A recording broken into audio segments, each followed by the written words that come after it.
با سلام استاد، یک سوال داشتم میخواستم بپرسم. در زندگی یعنی کار زیاد میکنم برای مثال، اما متاسفانه مثلا رزقم زیاد نمیشه.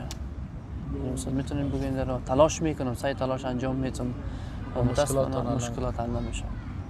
مشکلات حل نمیشه و رزقم خب بسم الله الرحمن الرحیم. برادر عزیز، یک آیت قرآن است. الله متعال میگه که و من یتق الله یجعل له مخرجا و یرزقه من حیث لا یحتسب. الله متعال گفته که اگر کسی تقوا بکنه دو چیز الله برش میده: مشکلات زندگیش حل میکنه و رزق هم به شکل برش میرسانه که او هیچ گمان نکنه. دروازه رزق تو برش باز میکنه، تو برش روزی میرسه که او هیچ گمان نکنه. حال شما وقتی که مشکلاتتان حل نمیشه و رزقتان هم درست نمیشه، اینجا چی معلوم میشه؟ شما مشکل دارین یا آیت قرآن مشکل داره؟ آیت قرآن خب حکم الله هست. آیت قرآن حکم الله هست. وقتی که الله یک قانونی را گذاشت، یک حکمی را گذاشت، او تغییر نمیکنه. او کار الله شدنی هست. این حال چرا من خدا مسلمانم میگم، دیندارم میگیرم، همین مشکل من چرا دارم؟ به خاطر ازی که من حتما در تقوای خود مشکلات دارم. این حال اگه شما میخواین که همین مشکلتان حل شود، چی باید بکنین؟ در تقوایتان تجدید نظر بکنین. تقوا چی است؟ تقوا تقریبا 6 قسم تقوا هست. اول تقوای فکری هست. از نگاه فکری انسان چه قسم تقوا می داشته باشه؟ اول تقوای فکری است. من براتون حساب کنم. تقوای فکری است، تقوای قلبی هست، تقوای زبانی هست، تقوای بدنی هست، تقوای مالی هست و تقوای قانونی هست. این 6 قسم باید تقوا داشته باشی. تقوای فکری است که باید فکر تو به اندیشه هایی که فکر خراب میکنه متاثر نباشه. مثلا سیکولاریسم، داروینیسم، نشنالیسم و قوم پرستی، سوسیالیسم، این چیزها که هستن یا کلشان مرضای فکری هست. این حال اگه تو تقوای فکری داشته باشی، باید سردی تجدید نظر بکنی. آیا من تقوای فکری دارم؟ آیا من یک مسلمان هستم؟ اگر مسلمان هستی، آیا یک مسلمان قوم پرست هستم؟ اگر بودی، یعنی قاعده سر تو تطبیق نمیشه. همین وعده خدا الله سر تو تطبیق نمیکنه. چرا الله گفته که و من یتق الله، کسی که تقوا کنه، اگر تو فکرت پاک بسازی، الله متعال بر تو دو سعادت و دو نیکبختی را میده.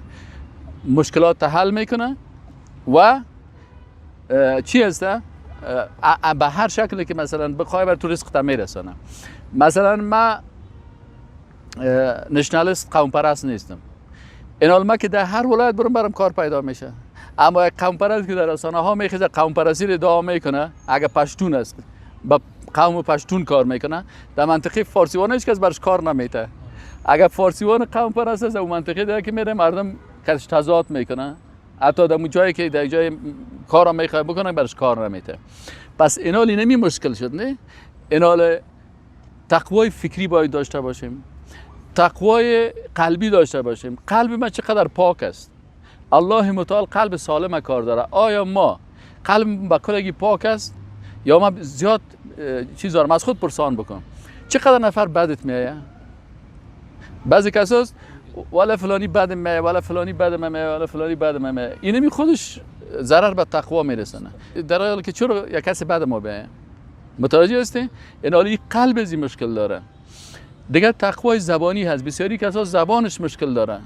ای مجرد کسی که ببینم کمی اول که سلام او چطور هستی، یک خوب دو نازنین برات میزنه، این تقوا نشد.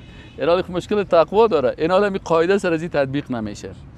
یا مثلا تقوای بدنی هست. از بسیاری گناه ها خود چشم خود حفظ نمیکنه. موبایل دگیرش آمده، هر چیز که تو آمده رفت دیگه تو چشماش از ببین علق بلق میکنه.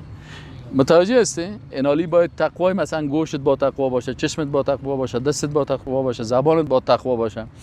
این قسم دیگه تقوای مالی هست. پولی که تو پیدا میکنی باید از طریق حلال پیدا کنی. و ششمش تقوای قانونی است که باید قانونی را که سر تطبیق میکنی و حکم الله باشه. این حال اگر اینمی 6 قسم تقوا را داشته باشی، الله متعال برات وعده کرده که و من یتق الله یجعل له مخرجا و یرزقه من حیث لا یحتسب. اگر اینمی 6 قسم تقوا را سر خود بکن، ببین الله متعال برات در هر مشکل برات حل پیدا میشه. اما کسی که تو دشمنت فکر میکنی دوستت میشه. و امور راه رزق را که میخوای که بند است و بر تو پس باز میشه ان شاء الله.